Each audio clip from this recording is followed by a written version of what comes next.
Vamos ahora a leer la palabra de Dios en Primera de Juan. Primera de Juan, en el capítulo 4 estamos.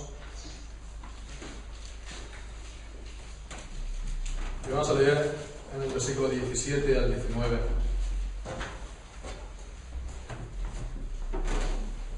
Dice así la palabra del Señor: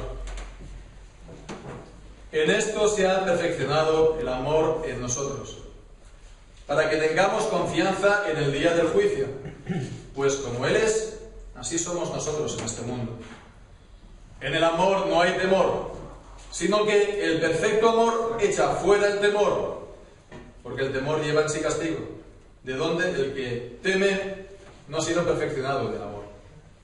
Nosotros lo amamos a Él, porque Él nos amó primero. Amén. Señor, bendiga su santa palabra.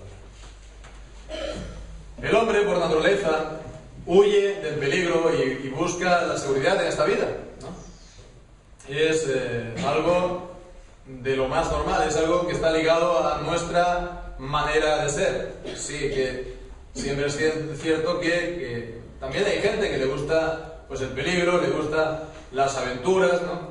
Sí, pero uno no puede llevar una vida, digamos, normal continuamente de esta manera. Uno no puede llevar una vida normal, pues, estando su vida continuamente amenazada. Si hay peligros, no se puede llevar una vida normal. Y si se lleva una vida normal, pues entonces es porque no hay peligros.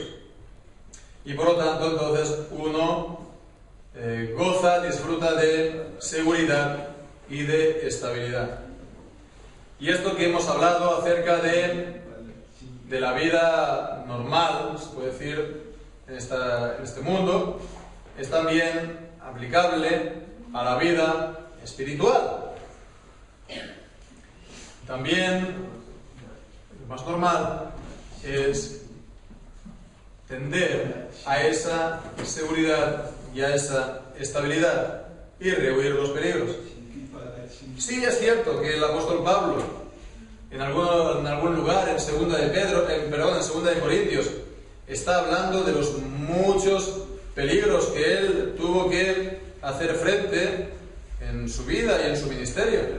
Así pues leemos en segunda de Corintios capítulo 11, versículo 26, está hablando en caminos muchas veces, en peligros de ríos, peligros de ladrones, peligros de minación, de los de minación, peligros de los gentiles, peligros en la ciudad, peligros en el desierto, peligros en el mar, peligros entre los falsos hermanos. Vemos muchos peligros, pero todos estos peligros eran peligros exteriores a él.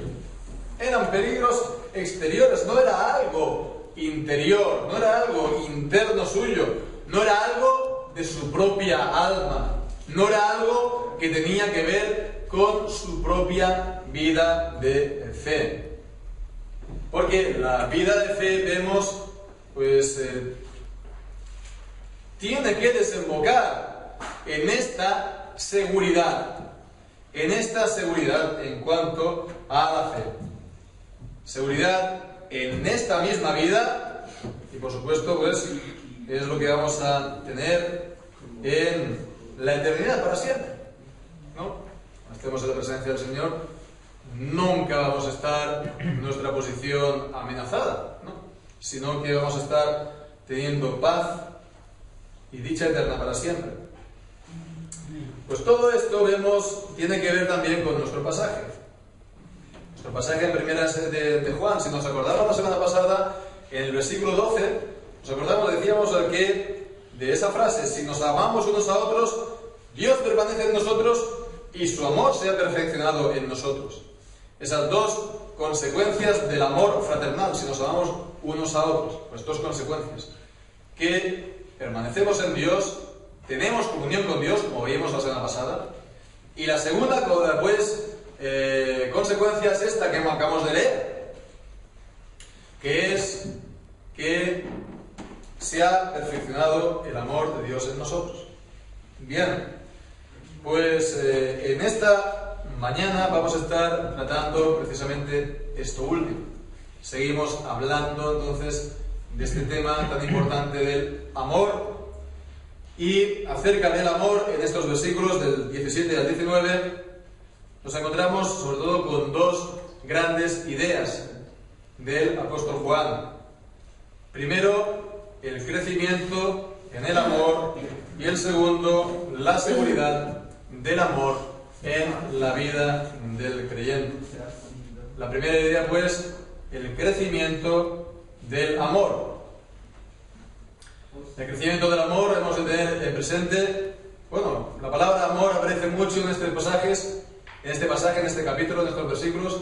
A veces se puede estar refiriendo al amor de Dios, a veces se está refiriendo al amor fraternal, a veces se está refiriendo al amor de Dios, sí, pero el don del amor de Dios en nosotros. Bien, pues es así que nos lo encontramos aquí en este versículo. Está hablando más bien del amor nuestro, sí, el amor nuestro, pero el amor que es el don de Dios. Nos acordamos, 1 Corintios 13, ¿no? El amor como el mayor de los dones de Dios.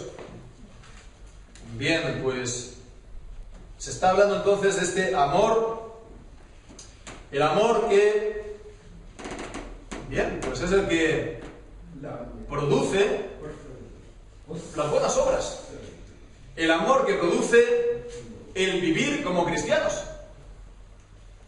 el amor que produce el vivir como cristianos.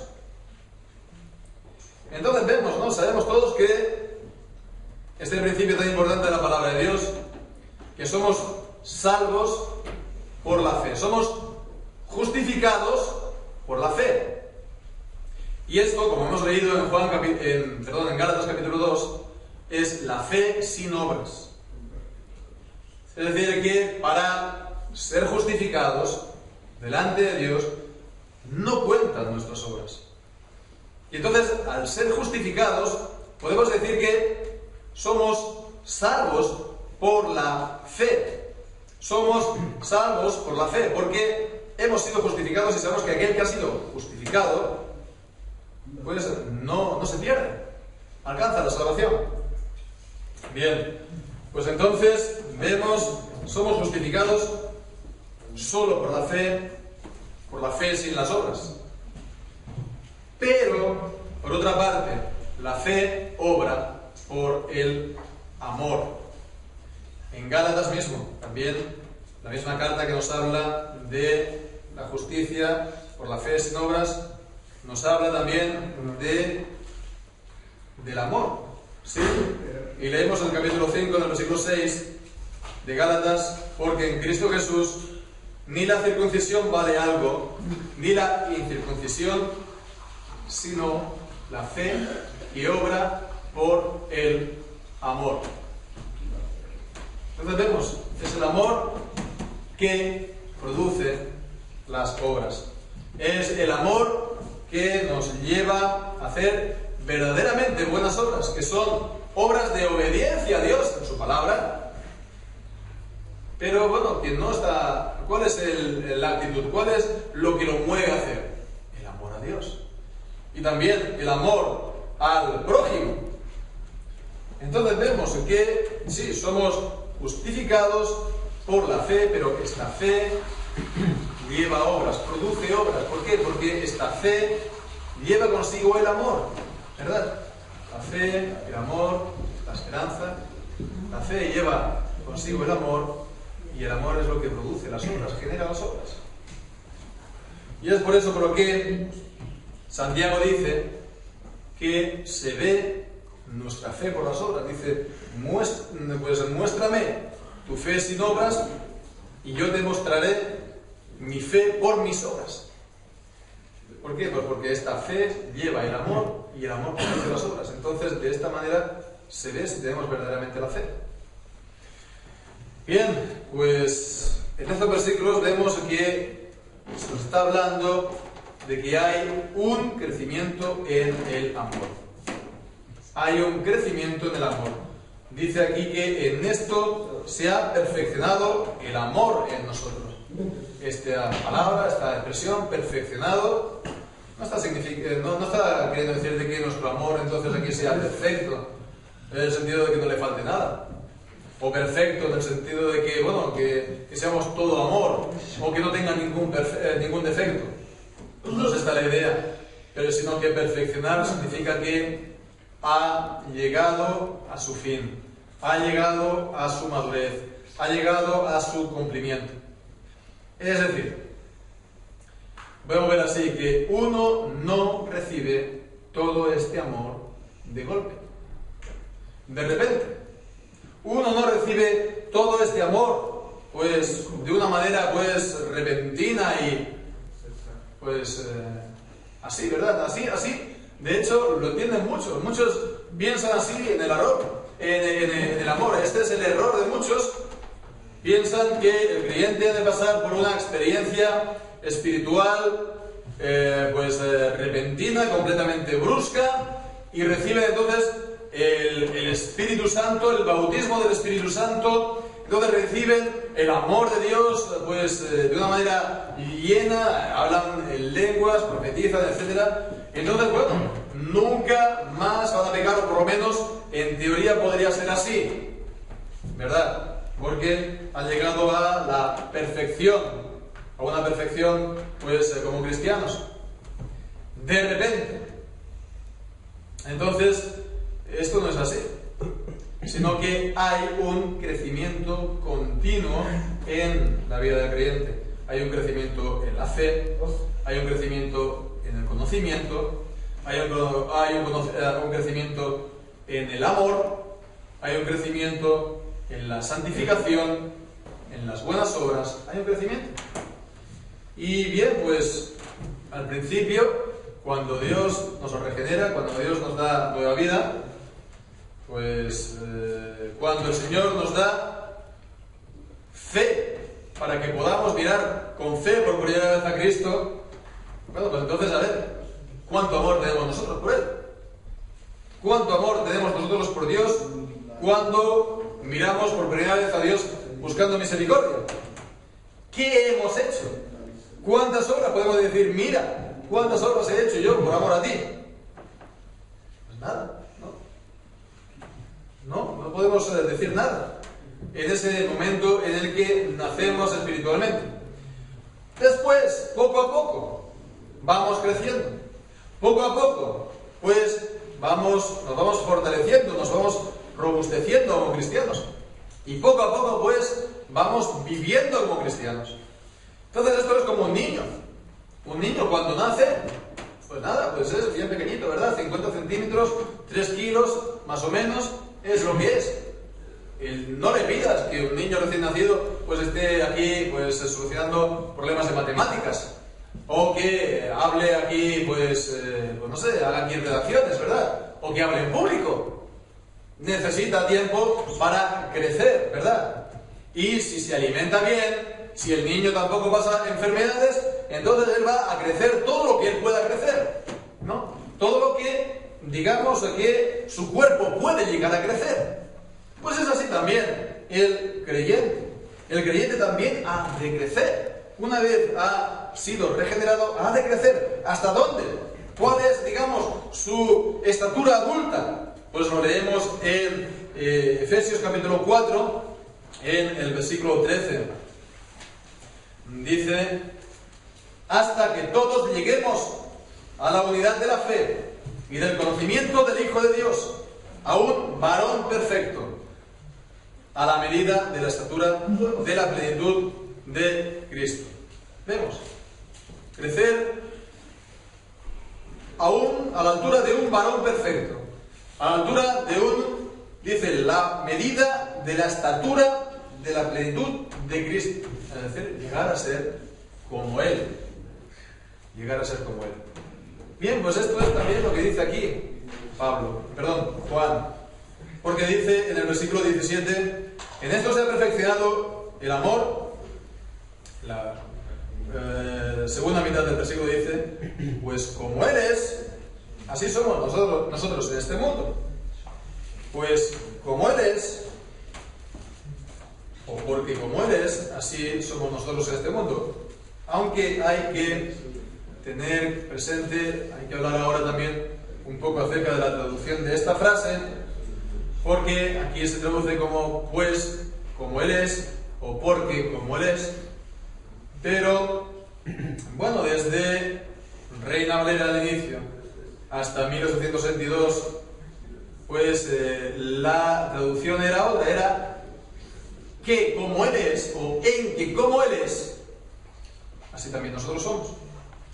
Es la manera normal de traducir esta expresión aquí en Primera de Juan. Lo leemos en otras veces en Primera de Juan capítulo 3, versículo 14, cuando dice: nosotros sabemos que hemos pasado de muerte a vida en que amamos a los hermanos. Sabemos en que amamos a los hermanos, no porque amamos a los hermanos. O el versículo 16 dice: en esto hemos conocido el amor, en que Él puso su vida por nosotros. O en el capítulo 4, en el versículo 9: en esto se mostró el amor de Dios para con nosotros, en que Dios envió a su Hijo unigénito al mundo.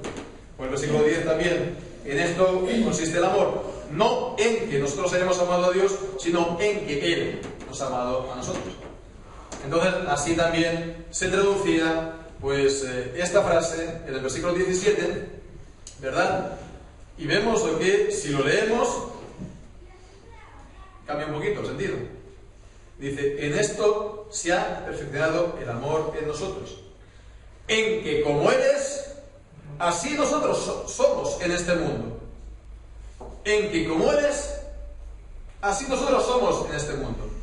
En esto se ha perfeccionado este amor, en que hemos llegado a ser como Él es. Hemos llegado a ser como Cristo es.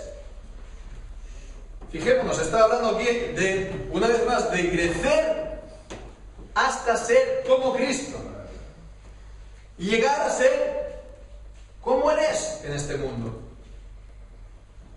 Y esto es algo que lo encontramos una y otra vez aquí en 1 de Juan, en el capítulo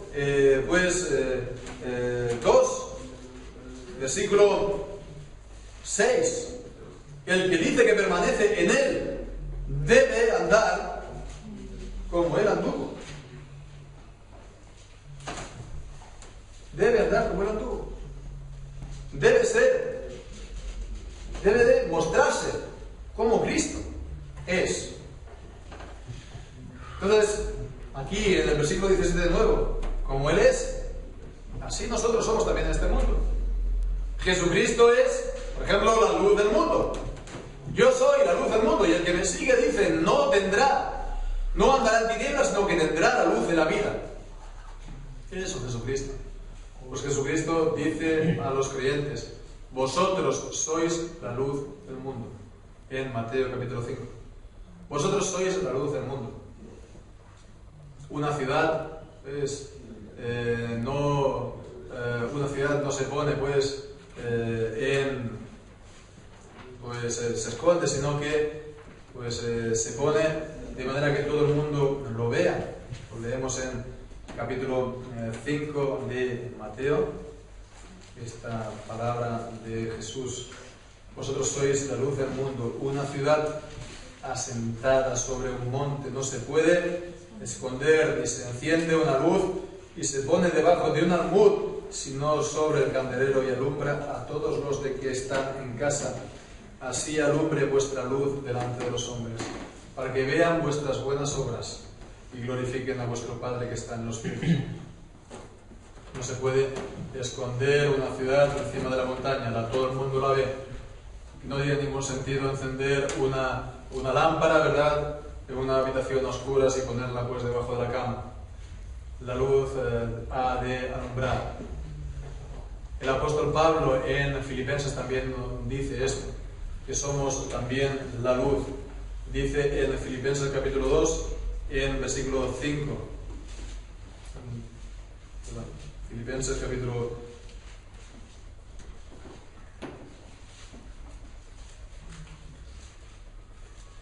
no es exactamente Filipenses 2:5. Dice que vosotros resplandecéis como luminares en el mundo. El versículo 15, perdón, es el capítulo 2, versículo 15, para que seáis irreprensibles y sencillos, hijos de Dios sin mancha, en medio de una generación maligna y perversa, en medio de la cual resplandecéis como luminares en el mundo, como luminares, como luz del mundo. ¿Y esto es por qué? Porque participamos de Cristo. ¿Esto por qué es? Porque tenemos, como hemos dicho, esa comunión con Él. Él permanece en nosotros. Nosotros permanecemos en Él. Si Él es la luz, nosotros somos también la luz. Participamos de Cristo. Participamos de su unción. Su Espíritu Santo está también en nosotros. Entonces Él nos transforma a su imagen, a que tal como Él es, así también nosotros seamos. Entonces esto, esto tiene que traducirse de una manera también concreta en nuestra vida. De una manera concreta, puede llegar a ser el plantearnos a siempre, antes de hacer las cosas. Esto lo haría Jesús, esto lo haría a Cristo en mi lugar, ¿sí o no? Es la imitación de Cristo. A veces después se piensa que, solamente hablar de imitar a Cristo es solamente pensar en Cristo como obras, ¿no? Pero, y no como el Salvador. Sí, por supuesto, Cristo es nuestro Salvador, pero también hemos de pensar en Cristo como nuestro ejemplo para que nosotros lo imitemos, porque así nos lo presenta la palabra de Dios, ¿verdad? Así nos lo presenta. En Primera de Pedro, por ejemplo, en el capítulo 2, versículo 21, habla exactamente de imitarlo a Él. En el capítulo 2, versículo 21, dice: pues para esto fuisteis llamados, porque también Cristo padeció por nosotros, dejándonos ejemplo, para que sigáis sus pisadas. Entonces yo digo, pensar las cosas, ¿no? Pensar las cosas y decir, esto Jesús lo haría así, de esta manera, porque el que permanece en Él debe andar como Él anduvo. Bien, vemos esta primera idea de este crecimiento del amor hasta llegar a ser, como Él, ¿verdad? Pero si pasamos a la segunda idea, decimos es la seguridad del amor. La seguridad del amor de la cual también habla el versículo 17, cuando dice: para que tengamos confianza en el día del juicio. Para que tengamos confianza en el día del juicio. Fijémonos que está diciendo, por supuesto, tiene que llegar el día final, el día del juicio final, en el que todos los hombres han de dar cuenta. Han de dar cuenta de sus obras. Y fijémonos, ¿no? Está hablando de que llegara ese día y no tener temor. Aún sí, vemos que van a entrar en consideración las obras. Dice que para que tengamos confianza en el día del juicio. Entonces, no tener temor ¿de qué? De ser condenado por sus pecados. De ser uno condenado por sus obras. Entonces, fijémonos que si uno ha de tener confianza en el día del juicio, esto significa que uno lo debe tener antes.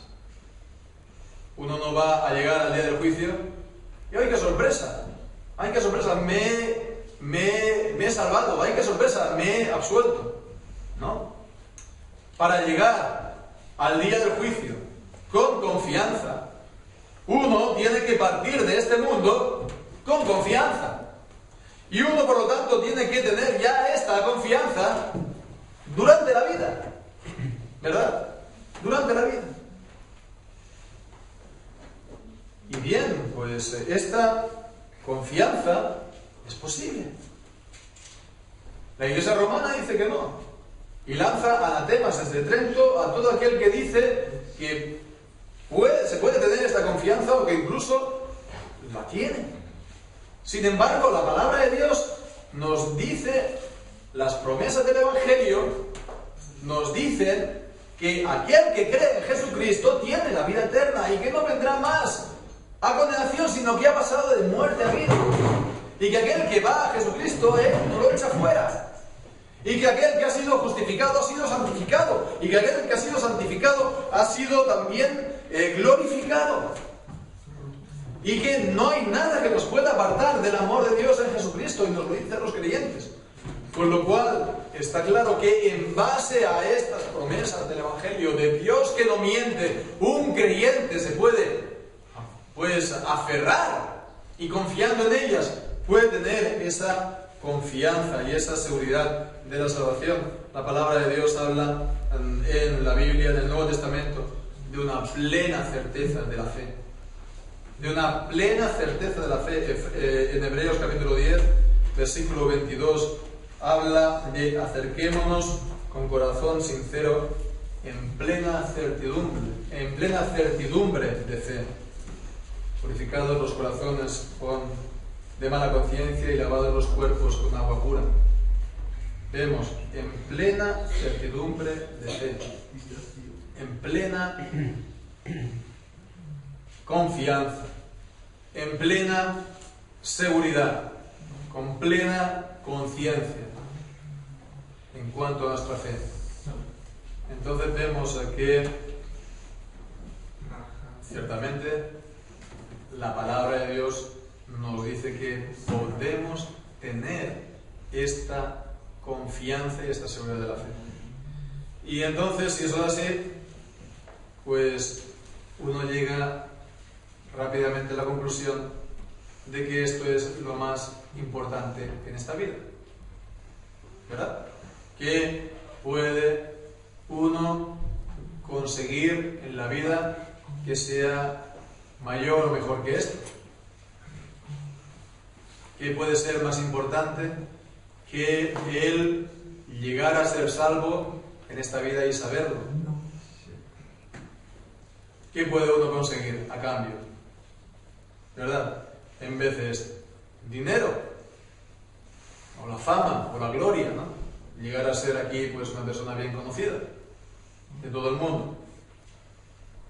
Pues ¿de qué sirve todo esto si la eternidad uno lo va a pasar en el infierno, alejado de Dios, en tormentos? Allí el gusano nunca muere, allí es el crujir y es el clamor y es el dolor por toda la eternidad. ¿Qué puede uno pues, recibir en esta vida? Placeres, diversión. Bueno, pues los placeres y la diversión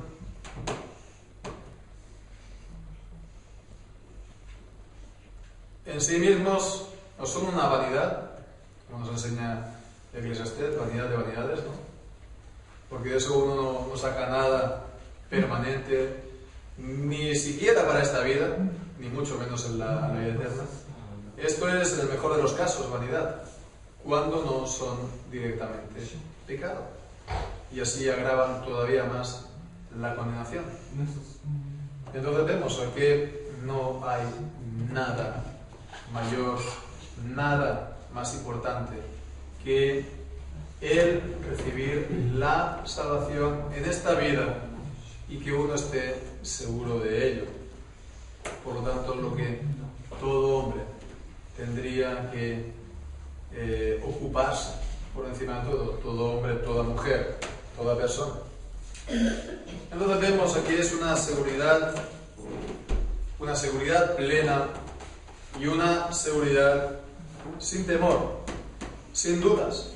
Y es lo que nos habla en el versículo 18 cuando dice, en el amor no hay temor, sino que el perfecto amor echa fuera el temor, porque el temor lleva en sí castigo, de donde el que teme no ha sido perfeccionado en amor. Vemos este amor, no está aquí hablando del temor del que habla pues Proverbios y algunos salmos, el temor que es el principio de la sabiduría, el temor de Dios. No es este. El temor de Dios es el temor reverencial. El temor de Dios que al principio de la sabiduría es el respeto, es la reverencia a Dios, es el temor también de llegar a transgredir los mandamientos, de enojar a Dios, ¿verdad? Pero el temor que aquí está hablando es el temor del miedo, es el temor del terror, del miedo por los pecados de uno, de tener enfrente a Dios como juez. Entonces, nos está diciendo que este miedo, este terror o temor, no forma parte del amor. En ninguna parte del amor se encuentra este miedo. No forma parte de él, ¿verdad? No es un ingrediente, por así decirlo, del amor. Sí está ese miedo por la condenación, no es por amor. No es por amor ni forma parte del amor.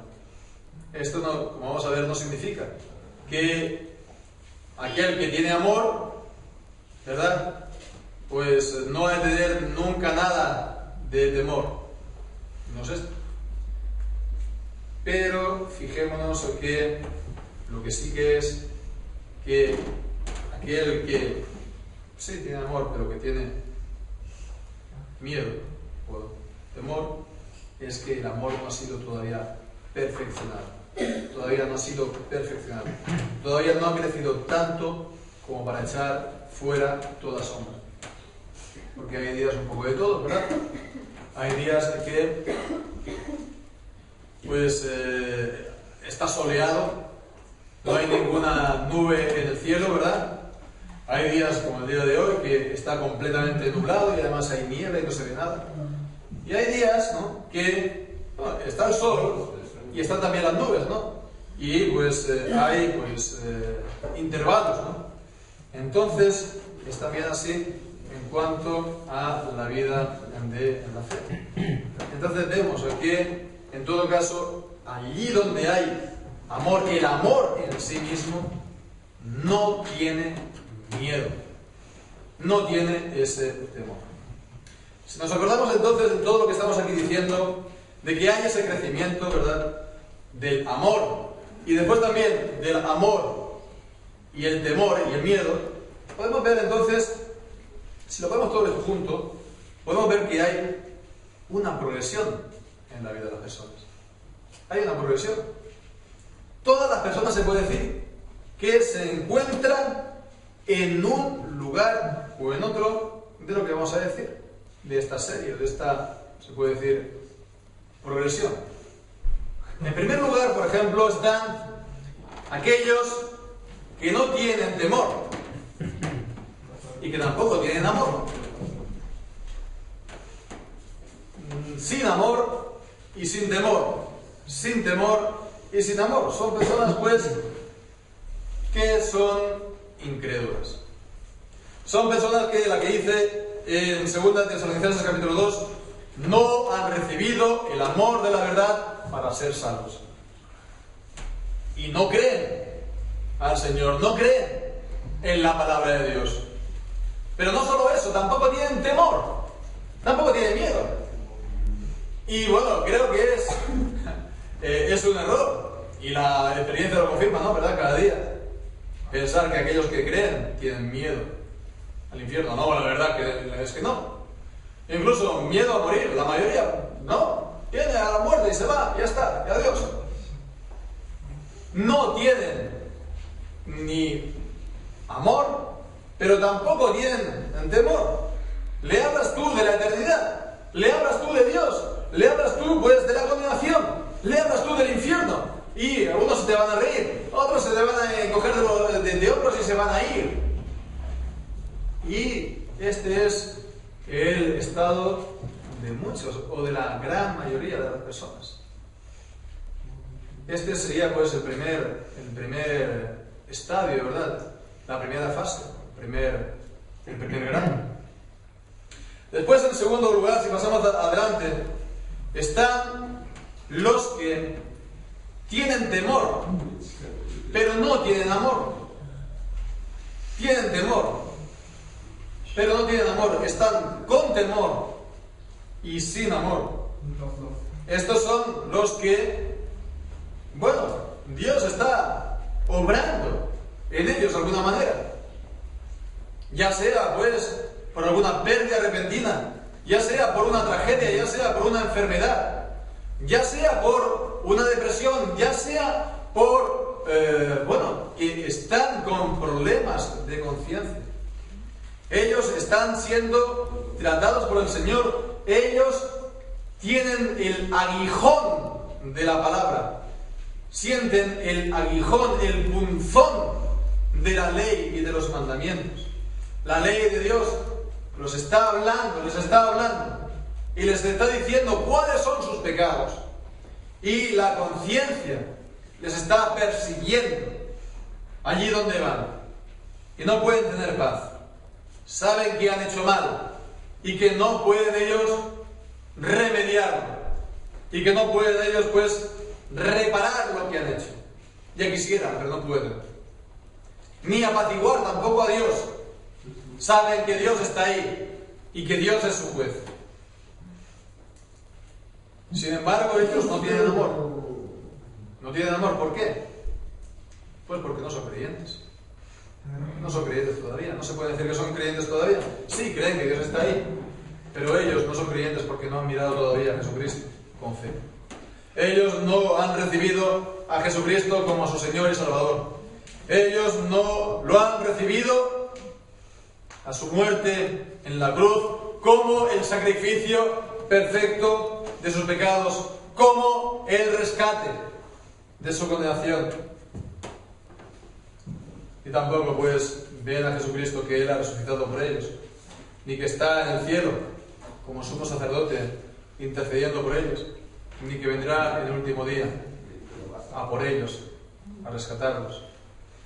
Entonces, estos que tienen temor, pero no tienen amor, pues sí, es mejor, ¿verdad?, que los demás, los del primer grupo que hemos hablado. Es mejor, ciertamente, pero todavía no se puede decir que son, digamos, el mejor grupo, ¿verdad? Hemos de continuar adelante. Después, el siguiente grupo, ¿cuál es? Pues son aquellos que tienen temor y tienen amor, en distintos grados, ¿verdad? A veces más amor, a veces más temor. También por temporadas de su edad. Son creyentes en Cristo, pero a veces les asalta la duda y a veces les asalta entonces el temor en cuanto a su salvación. ¿Soy verdaderamente salvo con todo lo que yo llevo a hacer? ¿Soy verdaderamente salvo con mi manera de ser, que todavía está ahí? Entonces a veces incluso les asalta el miedo. A veces les asalta no solamente la duda, sino también el temor. Hay algunos que te dirán, no, mira, si alguien tiene alguna vez miedo, si alguien tiene alguna vez temor, en ningún modo es creyente. Se tiene que decir que no es creyente y que, todavía tiene que convertirse a Dios. Pero eso no es cierto. No es cierto porque la Biblia nos enseña acerca de la vida de la fe, que no solamente, a veces, que no solamente son días soleados, a veces son días nublados, días de niebla, en los que uno no ve el rostro del Señor favorable, ya sea por un pecado, ya sea por una disciplina de Dios, ya sea por alguna prueba que Dios está enviando a nuestra vida, ¿verdad? La situación de Job, David, cuando pecó gravemente con Betsabé y estaba clamando a Dios que le volviera el Espíritu Santo y que tuviera otra vez el gozo de la salvación. Entonces hay que ser realista y hay que ser sincero. La vida de la fe tampoco hay que idealizarla y decir, si tú llegas a este grado ya es como si fueras un ángel en el cielo y no tienes aquí ningún problema. Hay un canto que no es un salmo, hay un canto conocido que dice así, que los ángeles que están en el cielo no están más seguros que yo. Si alguno llega a tener ese grado de fe y ese grado de seguridad en esta vida, pues muy bien, por supuesto, pero no se puede decir que esto sea la norma o la experiencia de todos los creyentes en todo momento. Entonces este sería el tercer grupo, y después el cuarto grupo, el final, son aquellos que están sin temor y con amor. Sin temor y con amor, porque en ellos ese amor ha crecido tanto, ha sido perfeccionado tanto, que ya echa completamente fuera el temor. Es como cuando es de día, ¿verdad? Sí, puede estar nublado, pero ha echado las tinieblas de la noche. Ya no hay oscuridad, ya es de día. Bien, pues vamos a quedar en estos cuatro grupos, nos vamos a quedar con los en medio. Vamos a quedar con el segundo y con el tercero. Con el segundo, aquellos que están con temor y sin amor. ¿Qué puede hacer uno que se encuentra en esta situación? Pues como no tiene amor, no puede mirar a sus obras, ¿verdad? Que son el fruto del amor, que son el resultado del amor. Si mira a sus obras, va a tener todavía más miedo, va a tener todavía más temor. ¿Qué puede hacer uno entonces en esa situación?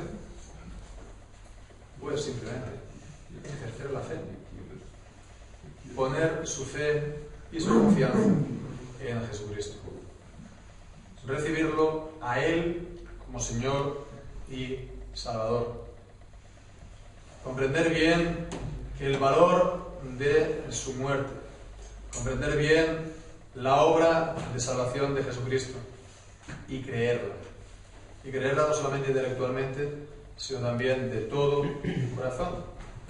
Es lo que uno ha de hacer en ese momento, ¿verdad? Porque al recibir esa fe confiada en Jesucristo, uno va también a nacer para el amor, a nacer del amor de Dios. Y ese amor va a estar en nosotros y va a estar creciendo en nosotros. Ese es en cuanto al segundo grupo. Pero ¿qué decir en cuanto al tercer grupo? Aquel que está con temor y con amor. Pues fijémonos que la palabra de Dios nos insta también a que hagamos atención a nuestras obras, es decir, a nuestro amor, porque la fe obra por el amor.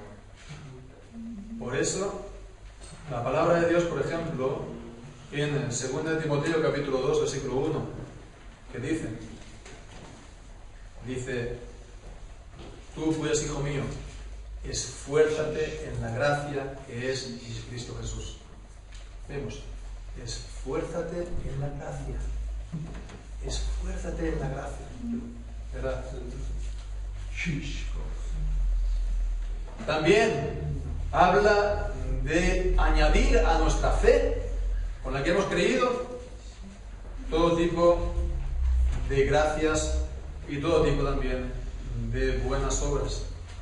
Y así leemos en 2 de Pedro, en el capítulo 1, dice, capítulo 1, versículo 5: vosotros también, poniendo toda diligencia por esto mismo, añadid a vuestra fe virtud, a la virtud conocimiento, al conocimiento dominio propio, al dominio propio paciencia, a la paciencia piedad, a la piedad afecto fraternal, al afecto fraternal amor.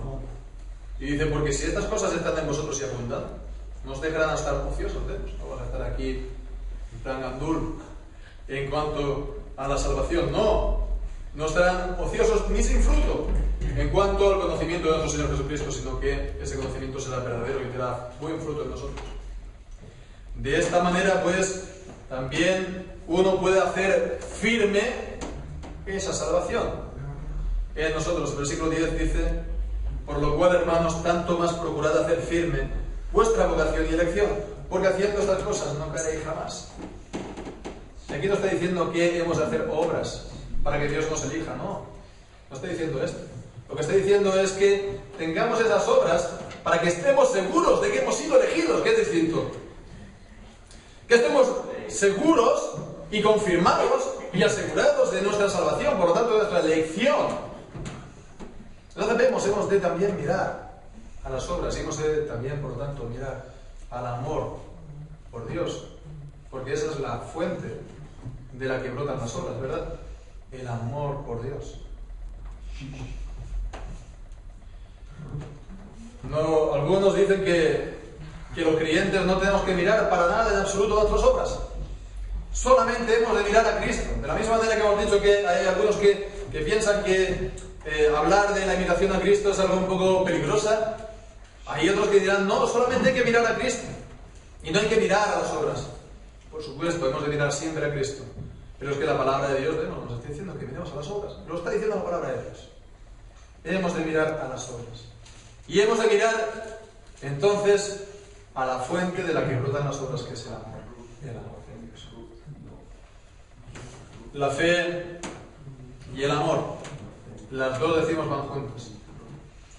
Si nos acordamos a veces, habremos visto la imagen de los trenes antiguos. Nos acordamos de los trenes antiguos, yo no lo he visto.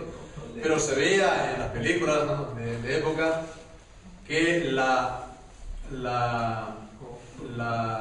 primer vagón, ¿no?, del maquinista, ¿no?, digamos, de la máquina, pues allí había dos ruedas, ¿no? Eso a veces también en los trenes de juguete para los niños, ¿no? Eran dos ruedas y las dos ruedas estaban unidas por una barra, ¿no? Entonces era la rueda primera que tiraba también de la rueda segunda y las dos de todo el vehículo, de todo el tren, ¿verdad? Pues así es la fe y el amor, ¿verdad? Las dos ruedas, y las dos ruedas están unidas. Ahora bien, ¿cuál es la rueda que tira de la otra y de todo el tren? Pues es la fe. Es la fe. Es la fe. Por eso hemos de, mirando también, sí, las obras, mirando el amor también, esforzando las obras, pero hemos de mirar primeramente al Jesucristo y a Dios. Y por eso está diciendo aquí el apóstol, una vez más está diciendo, nosotros lo amamos a Él, porque Él nos amó a nosotros primero. Debemos ejercer la fe entonces en Dios, en su amor por nosotros, a pesar de nuestras debilidades y a pesar de nuestras imperfecciones y a pesar de nuestros pecados. Y decir, mira, aunque yo soy miserable y vil, aunque yo soy imperfecto y estoy lleno de problemas, aunque yo soy tentado muchas veces y algunas pues también caigo, a pesar de todo esto, Dios no esperó a que yo sea perfecto. Dios no esperó que yo sea perfecto, ni ver en mí perfección, ni un amor perfecto para amarme. Él tomó la iniciativa. Él me amó a mí primero. Él envió a su Hijo Jesucristo a morir por mí. Y Él, sé que Él me amó, como hemos leído en Gálatas, y se entregó a sí mismo por mí. Y de esta manera yo ahora estoy juntamente con Cristo crucificado. Hay que poner siempre nuestra mirada en Cristo, como en el pasado, también ahora en el presente. Y de esta manera, pues, con la fe y el amor, con el amor y la fe, pero siendo tirados por esa fe en Jesucristo, los ojos puestos en Jesucristo, vamos a poder vivir confiados en esta vida, con esa plena certeza que vamos a ir creciendo y pues puede llegar a esa plena certeza de la fe, de que en el día del juicio pues no vamos a salir avergonzados, sino que va a ser para gozo y alegría eterna, como dice Judas, y aquel que es poderoso para guardaros sin caída y presentaros sin mancha delante de su gloria con gran alegría. Con gran alegría. Al único y sabio Dios, nuestro Salvador, sea gloria y majestad imperio y potencia, ahora y por todos los siglos. Amén. Oramos al Señor.